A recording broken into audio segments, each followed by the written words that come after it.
हरिओम।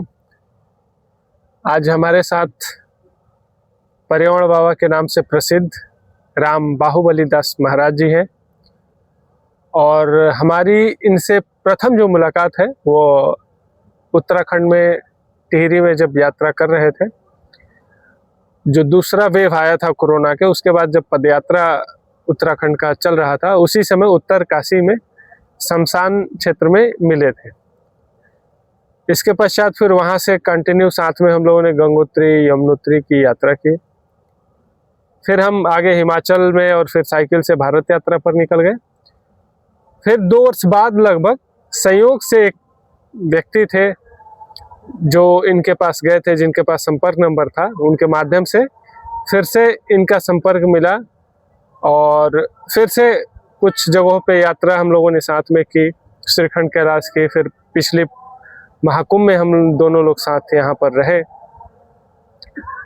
तो पर्यावरण बाबा के विषय में आज हम पहली चर्चा यह करते हैं कि यह काफी समय से साइकिल यात्रा करते रहे हैं, 3 महीने 4 महीने 6 महीने, और कुछ जगहों पे या कुछ राज्य में, जैसे इन्होंने अभी ठान लिया है कि अभी यहाँ से जैसे निकलेंगे माघ मेला प्रयाग से, तो ये अभी नेपाल, सिक्किम, उसके रास्ते फिर अरुणाचल प्रदेश जाएंगे और जो हिमालयन का निचला रेंज है उसके माध्यम से जगह जगह पर जाकर लोगों को पर्यावरण के प्रति जागरूक करेंगे। यह स्कूलों में जाकर पेड़ लगाने के प्रति प्रेरित करते हैं और संस्कार भी डालते हैं। इसके विषय पर ही थोड़ा इनके अनुभव, इनके जीवन के अभी का जो भी अलग अलग स्तर पर एक्सपीरियंस रहा, संघर्ष रहा, उसको थोड़ा जानने का प्रयत्न करेंगे। तो सर्वप्रथम हम आपसे जानना चाहेंगे महाराज जी कि इसकी प्रारंभिक प्रेरणा की शुरुआत कहाँ से हुई या कौन रहा इसका प्रारंभिक प्रेरणा?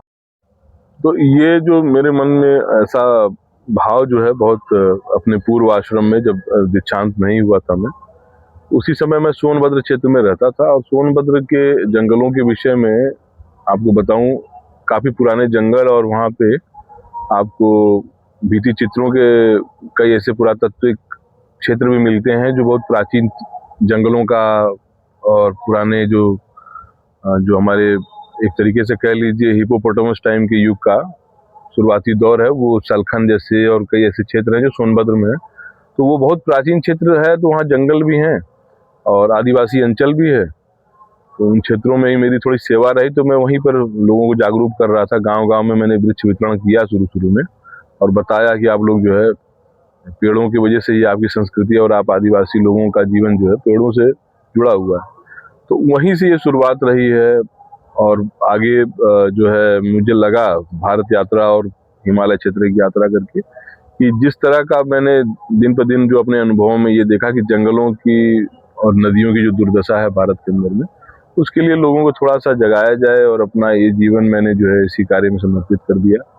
यही यात्रा मेरी चल रही महाराज जी। इसके पीछे मूल कारण किसको देखते हैं? जो भी प्रदूषण हो रहा है, चाहे जल प्रदूषण हो रहा है, भूमि प्रदूषण हो रहा है, वायु प्रदूषण हो रहा है, क्या केवल इसके लिए सरकार जिम्मेदार है या पब्लिक भी उतनी ही बड़ी जिम्मेदारी की भूमिका रखता है? अब ये तो देखिए हम लोग इस पे चर्चा कर सकते हैं। आप कोई भी मनुष्य संस्कृति का जो सिविलाइजेशन का जो दौर है, उसमें संस्कृतियों ने विकास किया है, तो विकास के पीछे जो है कुछ अलग अलग बदलाव हुए हैं जो प्रकृति में हम लोग देख रहे हैं वर्तमान में। चाहे पाषाण कालीन जो भी युग रहा होगा, उसमें धीरे धीरे दोहन तो प्रकृति का हुआ ही है। और मुझे लगता है कि हर जीव जंतु का एक व्यवहार जगत का, दुनिया का जो ज्ञान है, उसमें मनुष्य को काफी ज्ञान है इस चीज का, इसका बोध भी है कि ये जो वातावरण जो जंगलों का आज नष्ट हो रहा है, नदियों का जो पर्यावास, जो जहाँ से कोई जीव जंतुओं का भी पर्यावास है नदियों के अंदर में, उसके अगल बगल के क्षेत्र में, तो सभी को नुकसान पहुंचा देने वाला लमसम हमारा ये मानव समाज है। तो मुझे लगता है कि उसमें सरकार ही, मतलब मनुष्य ही तो सरकार चला रही है ना। सरकार तो, जो लोग सरकार में बैठे मनुष्य ही हैं, पर हम आदि मानव काल से सुपर ह्यूमन होने के लिए जो आज जिस दौड़ की स्थिति में सभी देश हैं सुपर ह्यूमन होने की अवस्था में, तो महामानवीय गुणों से हम फिर आदि मानव गुणों में चले जा रहे हैं, मुझे ऐसा लग रहा है। तो जिम्मेदार तो मुझे लगता है कि पूरी मानव जाति है और हम सब कहीं ना कहीं किसी न किसी, मैं भी और हम सभी कहीं ना कहीं से इसके लिए जिम्मेदारी लेते हैं कि हम सबके वजह से ये जो बहुत बड़ा जो है इस पृथ्वी पर जो जननी है सभी जीव जंतुओं की, उसके ऊपर ये जो चीज़ें मंडरा रही हैं वर्तमान में, तो वो मैं सभी के ऊपर मानता हूँ आचार्य। अभी तक इसमें आप जैसे जंगलों और आदिवासी समुदाय की भी बात की, और बहुत सारे जो सोनभद्र हो या फिर उधर से सटा हुआ छत्तीसगढ़ हो, आप देखते हैं कि उधर एक तरफ बड़ी कंपनियां भी खनन करने के लिए जंगलों को साफ करती हैं। मैक्सिमम उधर क्षेत्र के जो आदिवासी समुदाय है वो भी कहीं ना कहीं पेड़ की लकड़ियों को काट कर अवैध तरीके से सप्लाई, जो उनके लीडर हैं वो भी इसी कार्य में लगे हुए हैं। जी वन्य जीवों का मारना वो भी उस समुदाय में रहता ही है। जी। दोनों में कितना अंतर देखते हैं, और दोनों में संतुलन होना चाहिए, दोनों की एक जिम्मेदारी भी होना चाहिए, क्योंकि प्रकृति से हम कुछ लेते हैं तभी जीते ही हैं। अब है कि उसकी पूर्ति भी करनी हमें ही आवश्यक होती है, जी हमारी ही जिम्मेदारी है। वो बड़ी कंपनी कर रही है तो उसकी जिम्मेदारी है, वो आदिवासी क्षेत्र का व्यक्ति कर रहा है तो उसकी जिम्मेदारी है। तो उनको अलग अलग तरीके से जागरूक करने पर कैसे आप कार्य करते रहे हैं, किन में कार्य हो पाया है, किन में अभी बाकी है, और उनमें कैसे होना चाहिए, उस पर जरा विस्तार से अपना चिंतन दीजिए। जो इंडस्ट्रियल डेवलपमेंट है, जो रोड इंफ्रास्ट्रक्चर का जो डेवलपमेंट है, उसमें मुझे लगता है कि हर विकासशील और विकसित देश के अंदर में ये चीज़ें हो रही होंगी जो हम लोगों के देश में हो रही हैं। और जो आदिम क्षेत्र हैं, जो पुराने हमारे आदिवासी अंचलों में जो आज इंडस्ट्रीज को रॉ मटेरियल मिल रहा है, जो खनन के लिए चाहे किसी भी इस तरह की स्थिति से कहीं आपको निर्माण करना है, तो उसमें सामंजस्य की जो मतलब जो कमी मुझे नज़र आती है दोनों तरफ से। और अनएम्प्लॉयमेंट का मतलब ये जो होता है कि अगर किसी को रोजगार या किसी तरह से जीविका चलानी है तो वहाँ के संसाधनों का प्रयोग करके ही लोग जो है, तो आदिवासी अंचलों में भी मैंने देखा कि वो जंगल जो काटे जा रहे हैं आदिवासियों द्वारा, वो कम नुकसान पहुंचा रहे हैं, क्योंकि जो इंडस्ट्रियल पोल्यूशन है, एयर पोल्यूशन है, चाहे उसके निकले हुए वेस्टेज वगैरह को वो कहीं ना कहीं डंप करते हैं, तो उसमें बहुत हानिकारक तो मुझे लगता है कि वही है, क्योंकि वो बहुत आदिमानव काल से हम लोग लगता है कि जंगलों में रहते चले आ रहे हैं, अगर सिविलाइजेशन की बात की जाए तो जो आदिवासी अंचलों में रहने वाले लोग हैं उनका कुछ सामंजस्य है जंगलों के प्रति, और वो जितना लेते हैं उसके पीछे फिर वो जंगल ठीक भी हो जाते हैं। पर वर्तमान में थोड़ा लोभ ज़्यादा बढ़ गया है, इसके कारण हम अगर ठीक ठीक कहें तो इसमें दोनों की जिम्मेदारी है। पर ज़्यादातर जो लोग शिक्षित हैं और जिन्होंने इंडस्ट्रियल डेवलपमेंट देखा है, चाहे किसी भी तरह का विकास कर रहे हैं, तो उसमें उनकी बहुत ज़्यादा जो है अहमियत है कि वो इस चीज़ को ठीक करें। तो मुझे लगता है कि उसमें ये इस कार्य को ज़्यादा से ज़्यादा सामाजिक दायित्व का अगर भाव देखा जाए तो उनके अंदर में इंडस्ट्रियल जो कंपनियां हैं और जो सरकारें हैं उनके ऊपर ज़्यादा जिम्मेदारी है। अभी तक आप किस किस क्षेत्र में, किस किस राज्य में साइकिल से भ्रमण करते हुए लोगों को पर्यावरण के प्रति जागरूक करते रहे हैं, और पेड़ लगाने के प्रति लगभग कितने लोगों को प्रेरित कर चुके हैं, जो कि स्वयं आपकी तरह प्रेरित होके वन लगाना, जंगल लगाना, पेड़ लगाना, चाहे वो स्कूल हो, मंदिर हो, आश्रम हो, चाहे रोड के किनारे हो, इस तरीके से प्रयत्न है? कुछ एक एस्टिमेट हो तो इसके विषय में बताइए। राज्य, कौन कौन से राज्य, संस्थान, ऐसे व्यक्तिगत रूप में, वो सारा एक जरा डाटा बताइए आप।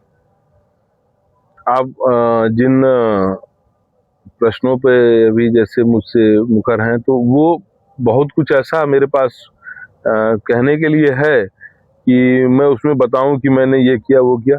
मेरा उद्देश्य जो है, मूल उद्देश्य जो है, उन सभी प्रश्नों का एक उत्तर है मेरा कि ये मेरी आत्मा के अंदर की गवाही थी जिसके लिए मैं जाग के मैंने अपना प्रयास किया है, ना कि किसी पेड़ प्लांटेशन लगाना या पेड़ों को बचाना या मतलब किसी स्थिर अवस्थागत कोई ऐसी चीज को रोक लेना जो प्रकृति खुद करा रही है। क्योंकि मनुष्यों के भी अंदर की जो प्रकृति है, जो नेचर है, वो प्रकृति के द्वारा ही शायद ऐसा हुआ होगा। इतना लाभ लेने के लिए जो हमारा ग्रिड है वो इतना लालची हमको बना रहा है, तो उसमें मेरा कोई हस्तक्षेप नहीं हो सकता है कहने से भी। मेरा तो केवल एक मूल उद्देश्य है, प्रकृति से परमात्मा की ओर। तो उसमें जो मेरा अनुसंधान रहा जंगलों में रहने से, प्रकृति में रहने से, हम सबकी मानसिक स्थिति में बहुत इजाफा होता है। जिस शांति की तलाश में हम कहीं मेडिटेशन करना चाहते हैं, कहीं योग से जुड़ना चाहते हैं, लोगों से छूटना चाहते हैं, कोई व्यवहार जगत की दुनिया से अलग रहना चाहते हैं, कहीं यात्रा करना चाहते हैं, उन सभी के पीछे में प्रकृति जो अपने पूर्ण पर्यावास का लेके भाव खड़ी है मनुष्य को शांति देने के लिए, क्योंकि हमारा अस्तित्व ही प्रकृति है। तो मुझे लगता है कि मेरा जो काम है वो जागरूकता नहीं है। मैं बच्चों में ज़्यादातर जो हमारे प्राइमरी स्कूल हैं गवर्नमेंट के, जिसमें ये बहुत अभाव रहा है कि बच्चों को बेसिक शिक्षा के लिए, आप जानते हैं कि जो हमारे देश के प्राइमरी स्कूल हैं उसमें पढ़ाने वाले जो शिक्षक और जो प्रिंसिपल, जो प्रधानाचार्य हैं, खुद अपने बच्चों को वो दूसरे प्राइवेट स्कूलों में पढ़ा रहे हैं। तो ये बहुत चिंता का विषय है। तो इसकी वजह से मैं ये यात्रा करके आने वाली जो पीढ़ियां, हमारी नस्लें हैं, तो मेरे जीवन में मैंने अभी तक करीब, आपने जिन राज्यों के बारे में पूछा कितने राज्यों में, तो मैंने लमसम भारत के सभी राज्यों में यात्रा कर ली है, पर साइकिल से हर राज्य के हर जिलों तक नहीं पहुंचा हूं। जो मेरा जीवन का लक्ष्य है कि मैं हर राज्य में जाके साइकिलिंग करके, और धीरे धीरे 15-20 राज्यों में मैंने साइकिलिंग कर ली है। जिन राज्यों में मैंने साइकिलिंग कर ली है उसके हर जिलों तक नहीं पहुंचा हूँ। तो धीरे धीरे मेरा प्रयास है कि जिन जिलों तक मैं पहुंचा और जिन जिलों में नहीं पहुंचा, तो वो दोनों प्रयास है मेरा कि एक वृक्ष लगा देने से पूरे भारत में, अगर मैं मरा भी तो मैंने इनको अपने चेलों के रूप में लिया, इनको अपना ड्यूटी बनाया है कि अगर ये कहीं भी रहेंगे तो लोगों को कुछ ना कुछ अच्छा ही देंगे, उस पर कोई जीव जंतुओं का पर्यावास होगा, सोसाइटी के काम आएंगे ये। तो एक मेरा अपना भी निजी स्वार्थ अपने अंदर का जो भाव है कि मतलब मेरे हाथ से भारत के सभी राज्यों में वृक्ष लगे हुए, सभी डिस्ट्रिक्ट्स में पेड़ लगे हुए, एक मेरा अपना उसमें जो निजी इनिशिएटिव है मेरे अंदर का, वो है। पर जो आपने ये कहा कि सभी राज्यों से लेके और क्या उद्देश्य है पेड़ लगाने के पीछे में, तो उद्देश्य के लिए यही है कि जो मुझे थोड़ा समझ में आया कि प्रकृति से परमात्मा की ओर, तो ये प्रयास मैं उन लोगों तक ले जाना चाहता हूँ कि जो मेरे प्रेम में, मैंने प्रकृति के प्रेम में अपने एक तरीके से प्रेमिका समझ लीजिए, कि जब मैं पहाड़ों में, नदियों के किनारे होता हूँ तो मैं अपने आप को जो है बहुत ही हल्का समझता हूँ, थोड़ा सा वो ऐसी फीलिंग में आ जाता हूँ जैसे मुझे लगता है कि जो मुझे चाहिए वो मुझे मिल रहा है। तो उसका मूल मेरा सिद्धांत ये है कि वृक्ष लगाना मेरा भाव नहीं है, न लगवाना, न नदियों को बचाना। मैं लोगों को जगा रहा हूँ कि यही हमारी मूल चेतनाएं हैं और इनको ही हम नष्ट करके अपनी संस्कृति के साथ साथ में अपनी मानवता को भी नष्ट कर रहे हैं। तो मैं मनुष्यता के लिए काम करना चाहता हूँ इस अपने प्रयास से, कि जो मानवीकरण हमारे जीवन में, उदार भाव हमारा जीवन है कि हम सभी जीवों के साथ रहते हुए निष्ठापूर्वक, दया के साथ में, करुणा के साथ में इस समाज के एक बेहतर समाज होने का प्रकल्प हम खड़ा कर पाए, वो प्रकल्प के प्रयासों में मेरा जो है समय लगा हुआ है। अन्यथा मेरी कोई ऐसी चेतना नहीं है कि मैं जंगल बचाऊंगा, कोई जंगल लगा लूंगा। हाँ, ये है कि जो दक्षिणा के पैसे मिलते हैं उससे मेरा एक प्रयास रहता है कि सांकेतिक वृक्ष लगाए जाए, संकेत देने के लिए। वृक्ष लगाना मेरा काम नहीं स्वामी जी, पर ये लोगों के अंदर, जैसे आपको कुछ विचार डालने हैं, बच्चों के अंदर विचार डालने हैं, तो बच्चों को ये लगता है कि कैसे उनको मन मंदिर में हम बता दें। जैसे वो किसी मंदिर को जानते हैं समाज के द्वारा बताए हुए कि ये एक मंदिर है, यहाँ जाना चाहिए, यहाँ पूजा करना चाहिए, तो मैं उनको बताता हूँ कि बिना प्राणवायु तुम जी नहीं सकते। वो आती कहाँ से है, तो बच्चे स्वयं से निर्धारण कर लेते हैं कि वो पेड़ों से आती है। तो हम बोलते हैं फिर तुम्हारे भगवान असली कौन है अगर तुम्हारे साथ सांसें नहीं है?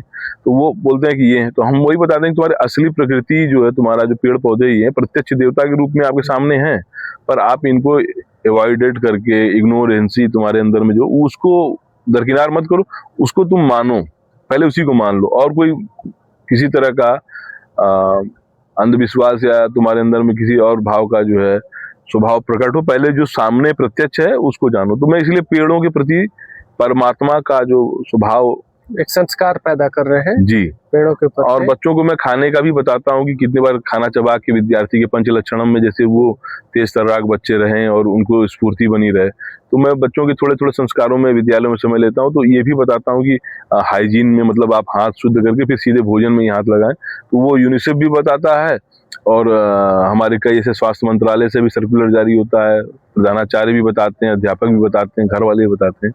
पर मैं उनको विधिवत मंत्र के साथ में बताता हूँ कि मंत्र आहुति के साथ में हाथ धो के अन्नपूर्णा का अनुष्ठान, अनुष्ठात्री बन के कैसे आप भोजन पाएंगे, तो आपके मानसिक को अवस्थाओं में मतलब एक तरह का भाव पैदा होगा भोजन के प्रति, और जो ऊर्जा होगी दूसरी होगी, भोजन चबा के कितना खाना है। तो हमारे भागवत, सुश्रुत, पतंजलि जैसे बड़े बड़े दार्शनिक जो मतलब जिन्होंने जो है ना शारीरिक अनुसंधान किए हैं, तो उनकी कुछ जो जानकारी मुझे थोड़ी मोड़ी है, तो उनसे बच्चों को जोड़ के मैं ऐसा भी प्रयास करता हूँ। अच्छा, पेड़ आप जैसे लगा रहे हैं या लगाने के लिए प्रेरित करते हैं, आप पेड़ लगाए फिर आगे आप साइकिल से बढ़ गए, अब वो जो पेड़ लगाया तो उसकी देख रेख कम से कम 1 साल तो देख रेख बहुत आवश्यक होती है, उचित खाद और पानी की, क्योंकि मैक्सिमम लोग है पेड़ लगा लेते हैं हजारों, उसमें से 10-20 बच जाते हैं बिना केयर किए भी, लेकिन मैक्सिमम पेड़ तो नष्ट हो जाते हैं। फिर हम कहते हैं इतने पेड़ लगा लिए, इतना कार्य होगा, लेकिन मैक्सिमम वो चीजें नहीं दिखती। तो उसके लिए भी क्या कुछ संस्कार ऐसा प्रेरित करते हैं आपके, जिससे वो पेड़ को लोग सहेजे, न कि बस पेड़ लगाए फिर आगे निकल गए? जी तो जी, उसके लिए क्या करते हैं आप? ये आपका बहुत अच्छा प्रश्न उत्तर का भाव था, और मुझे बहुत अच्छी बात कहने का ये ऑन कैमरा में कह रहा हूँ कि मेरे जो प्रयास होते हैं ज्यादातर स्कूलों में, मैं उनका जनेऊ संस्कार, यज्ञोपवीत संस्कार, रक्षा सूत्र जो है, तो उनको बता देता हूँ, कुछ रक्षा सूत्र में रखता हूँ, ताकि मैं जानता हूँ कि हमारी मनुष्यता की जो वृत्ति है वो बार बार अनुसंधान में मुझे लगा कि लोग जो है मेरे पेड़ लगा देने के बाद से उसको भूल जाते थे। मैंने दोबारा उनको कभी रिमाइंडर दिया तो पता है, अरे बाबा जी हम तो भूल गए। तो हमने फिर कुछ वर्षों से इसमें एक नया एक्सपेरिमेंट किया, तो हम उनका जनेऊ यज्ञोपवीत संस्कार कर देते हैं और उनको बोल देते हैं कि आज से आप इसके अभिभावक हुए, गार्जियन हुए, जो भी जहाँ भी होते हैं। तो वो लोग बहुत अटैचमेंट उनका बन जाता है उस पेड़ से, तो कि नहीं, मतलब आप एक धागा पेड़ में बांध के और हाथों में कलाई में बांध देते हैं, हाँ, उनको जिससे उनको लगे कलाई देखने के बाद दिन भर देखते हैं तो वो पेड़ का बना हुआ है। हाँ, कुछ डरते भी हैं, बोलते हैं कहीं ये मर गया, कुछ हो गया तो उससे डरते भी हैं। पर मेरा ये प्रयास है कि उसी के भाव से, उसी संस्कार से, हाँ, उनमें उनका जुड़ाव हो जाए और मेरे जाने के बाद से उनकी केयर टेकिंग करने के लिए वो अभिभावक के रूप में उसको ले लें। तो ये एक तरीका मतलब एक्सपेरिमेंटेबल मेरा कार्य है, तो उसमें मुझे बहुत अच्छा मतलब मिला है कि नहीं, जो फीडबैक मिला है, लोग पीछे बोलते हैं। आपको एक कहानी बता रहा हूँ आचार्य जी की, पीछे जो है मुझे बिहार में मैंने करीब 2017 में शुरुआती यात्रा के एकदम दौरान में मैंने उस कार्य को किया था। तो बिहार में छपरा में क्षेत्र में जो है, हरियाणा क्षेत्र है छपरा के पास में, तो वहाँ एक व्यक्ति को हमने बोला कि ये वृक्ष लगाने हैं और ऐसे ऐसे इसका है, और यज्ञोपवीत का संस्कार करके मैं ये वृक्ष आपको दे रहा हूँ, ये आज से आपका बेटा हुआ। तो उन्होंने लगा लिया। फिर उसके बाद से जो है वो पेड़ बचा नहीं किसी कारणवश जैसे भी, पर उसके उपरांत उन्होंने जो है मेरा नंबर रखा था। 2-3 महीने बाद जो है फोन किया उन्होंने, बड़ा व्याकुल थे। तो उन्होंने ये कहा कि महाराज जी मेरा बेटा मर गया। मैं बहुत घबराया, मैंने बोला भाई किसी का बेटा मर गया, तो थोड़ा सहानुभूति के लिए मैंने कह दिया कि अरे बहुत गलत हुआ ये वो।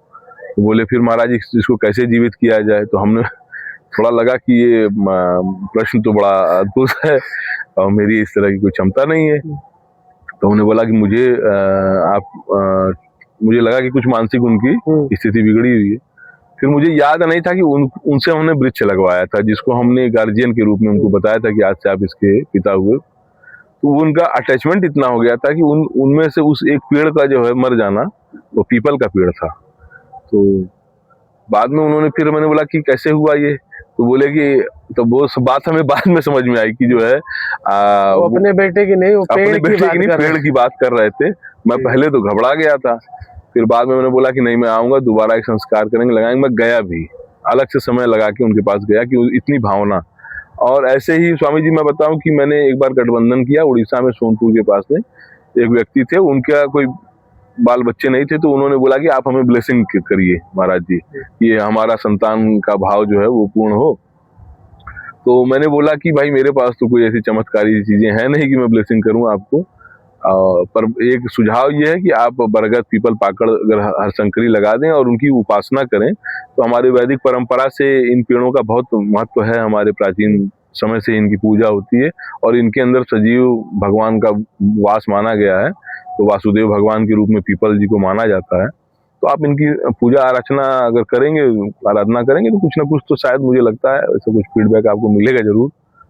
तो उन्होंने किया और उसके कुछ दिनों के बाद से कुछ अलग ही रिजल्ट आया। उनके कोई बच्चे तो नहीं हुए, पर उस क्षेत्र में उनकी प्रसिद्धि बहुत हुई। उन्होंने काफी पेड़ लगाए, हजारों वृक्ष लगाए उसके हमारे जाने के बाद।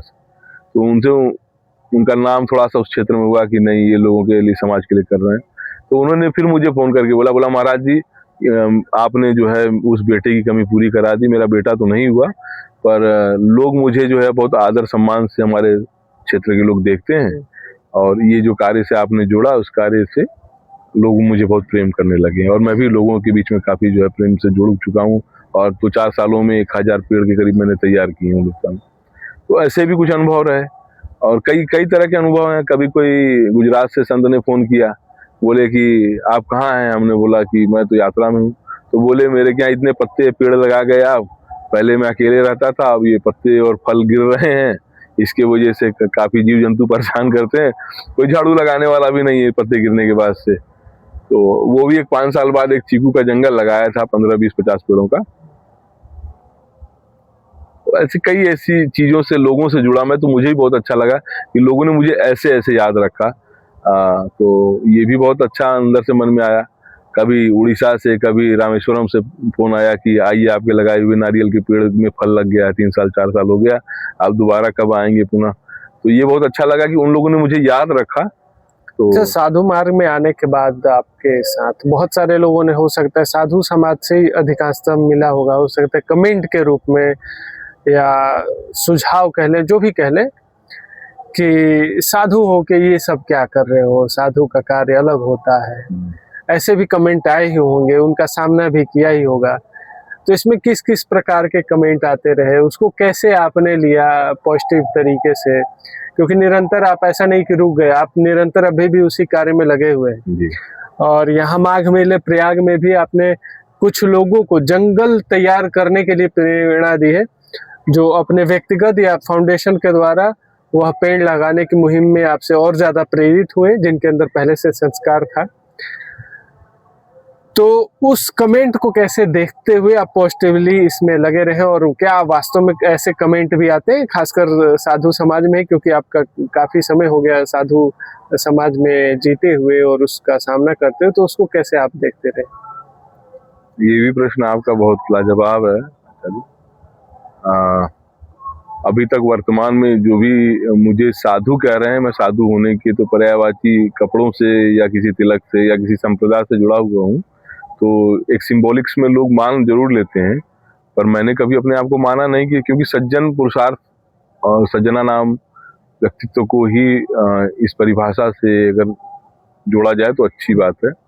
और मेरे अंदर बहुत सी कमियां होंगी अपने जीवन की, और पैरामीटर्स में अगर साधु समाज के अंदर में मुझे जो आपने बात कही, तो लोगों ने, चाहे समाज ने, अभी तक वर्तमान में बहुत अच्छी भी बातों से जुड़ा होगा, प्रशंसनीय कभी शब्द भी रखे हैं, तो निंदा भी बहुत की है और कहा है कि ये साधु का काम नहीं है। तो मैंने फिर स्वामी विवेकानंद जी और आदिगुरु शंकराचार्य को देखा कि उन्होंने अपने जीवन के आदर्शों में किसी आश्रम को न बसा के, वसुधैव कुटुंबकम का जो मंत्र है हमारे पुराने जो महापुरुषों के रास्तों पे हम लोग चलने का प्रयास कर रहे हैं, तो उनके ही उस मंत्र से मैंने उन बातों को अंदर अंदर ही दबा लिया कि किसी आश्रम की जरूरत नहीं है, और पूरा विश्व ही मेरा घर है। और पूरे भारत के अलावा समग्र भारत के क्षेत्रों से अलग हट के भी अगर कभी अवसर मिलेगा तो जागृति के लिए मेरा प्रयास निरंतर रहेगा, क्योंकि पूरी पृथ्वी को हमने जब वसुधैव को ही मान लिया है, तो ये चीज है कि लोग डिमोरलाइज बहुत किया है सोसाइटी ने कहीं कहीं, पर मन उससे कहीं आह्लादित नहीं है, कहीं गिरा नहीं है मन और उससे भरा भरा फिर से खड़ा हुआ है कि नहीं, जो सभी मार्ग बताते हैं वो अपने अपने मार्गों पे चल रहे हैं।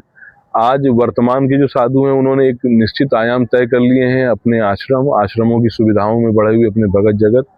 और भारत ने कभी ऐसे संत नहीं पैदा किए थे, भारत ने हमेशा विचारकों को पैदा किया है।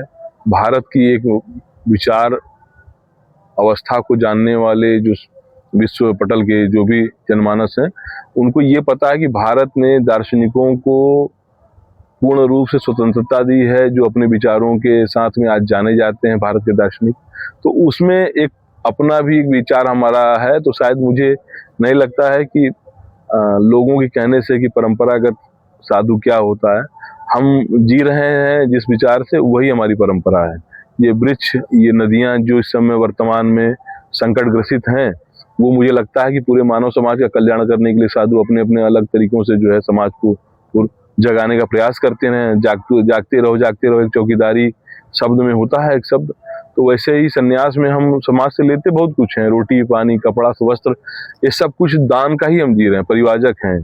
तो परिवाजक के जीवन के अंदर में उसका कार्य है कि समाज के प्रति जो दायित्व है, तो हमारा कार्य ही यही है कि हम जगें तो दूसरों को भी जगाएं। अकेले अपनी सेल्फिश वाली जो अपना महत्वाकांक्षा की यात्रा करके परमात्मा के द्वार नहीं खुलेंगे, क्योंकि वो कहेगा तुमने लिया लोगों से सब कुछ और बैसाखी के सहारे मेरे पास चले आ रहे हो समाज की बैसाखी लेके, तो वो द्वार खुलेगा नहीं।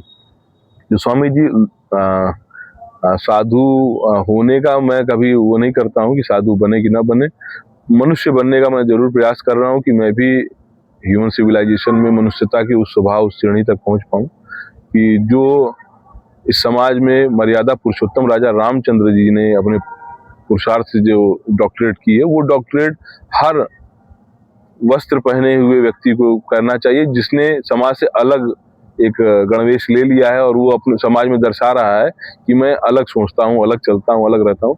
तो उसकी कथनी और करनी में अंतर देख के समाज दिग्भ्रमित हो सकता है। जो पथ प्रदर्शन करने वाला व्यक्ति है वही पथ भ्रष्ट भी कर सकता है। तो समाज देखता है कि जिसने संसार के भोग अवस्थाओं को छोड़ के कुछ विचार किया है, नया अनुसंधान करने का, नया अनुभव करने का, जो समाज को देगा। हमारे पूर्व जो भी ऋषियों ने जो हमारी संस्कृतियों में जो बहुत विराट स्वरूप लेके खड़ा किया है हमारी संस्कृति को, जिन्होंने उन्होंने केवल अपने विचार और समाज की उत्थान पतन की अवस्थाओं में समाज के सृजन की अवस्था को बताया है। ये आश्रम और आश्रमों के संचालन में चलने वाली जो ये व्यवस्थाएं हैं, ये कहीं भ्रम पैदा करती हैं समाज में।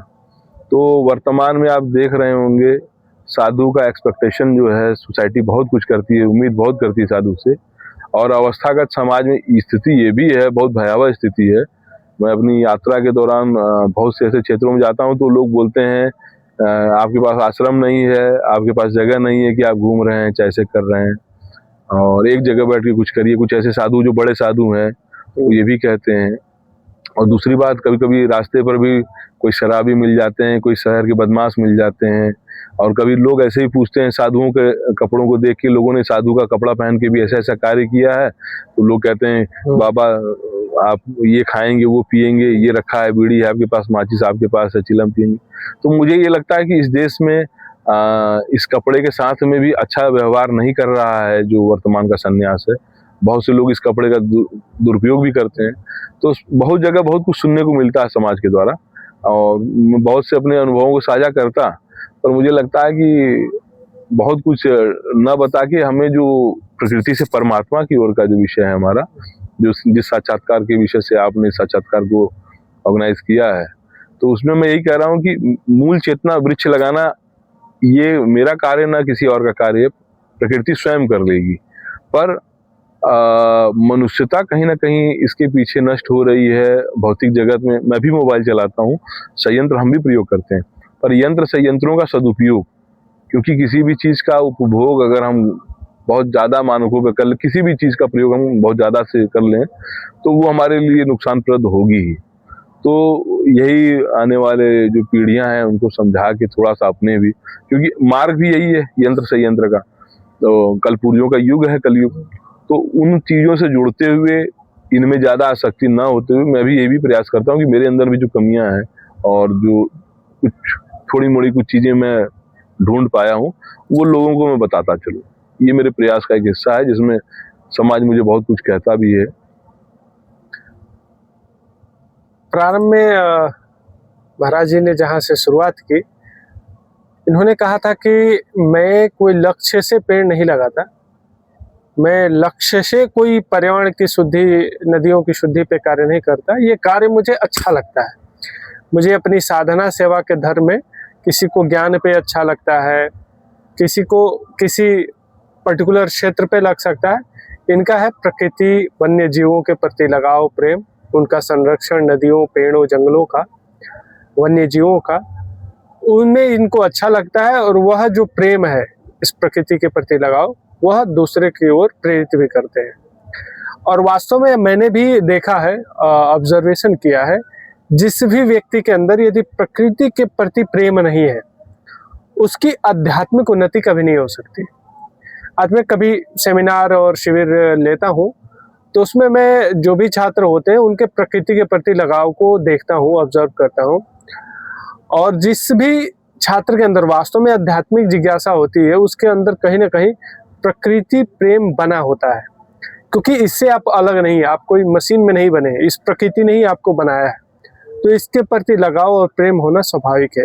इसीलिए मैक्सिमम आप देखेंगे कि शहरों में जब तनाव होता है तो छुट्टी लेने के लिए प्रकृति के ही शरण में जाते हैं, पहाड़ों पे, समुद्र के किनारे, नदियों में, जंगलों में, इसी क्षेत्र में जाता है। तो वास्तव में वह प्रेम का संचार केवल इनके अंदर नहीं, हम सब के अंदर है। आवश्यक है उसके प्रति जागरूक होने की। यह जागरूक है उसके दायित्व को समझते हुए कि जिस तरीके से हम प्रकृति से शोषण कर रहे हैं उसकी क्षतिपूर्ति भी उसी स्तर से करने में हमारी सहभागिता होनी चाहिए। बस वो अवेयरनेस भी हमारे अंदर उस स्तर पर होना चाहिए। अवेयरनेस होगा तो उसी स्तर पर हमारे अंदर प्रेम का संचार भी होगा।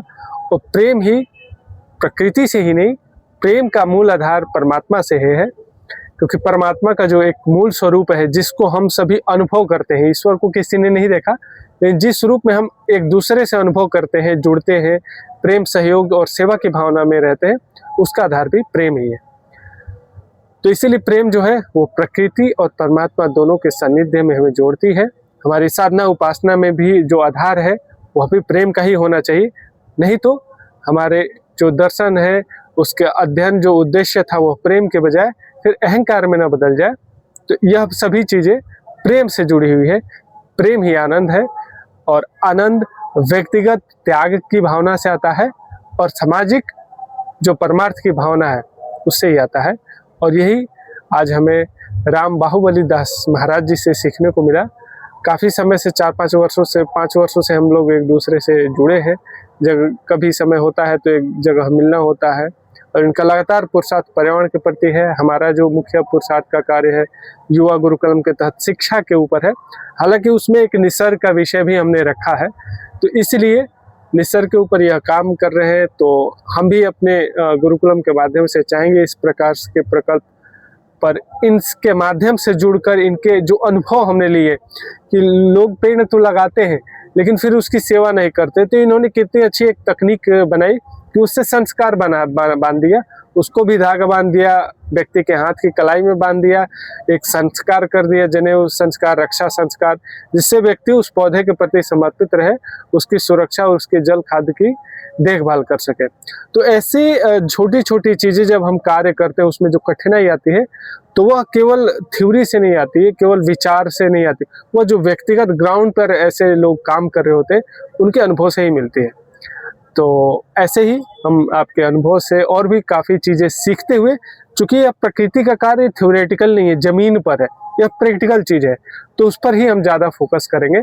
और दर्शकों से भी हम कहेंगे कि आप भी इस जिम्मेदारी को, दायित्व को समझते हुए इस पर जब भी समय मिले इस पर कार्य करते रहे, या आसपास के जो भी ट्रस्ट हैं, लोग हैं जो इसमें प्रेरित करते हैं, उनसे जुड़ के आप प्रकृति संरक्षण के प्रति अपनी जिम्मेदारी को निभाते रहिए। धन्यवाद। और आपका भी बहुत बहुत धन्यवाद। महाराज जी आपको हरिओम।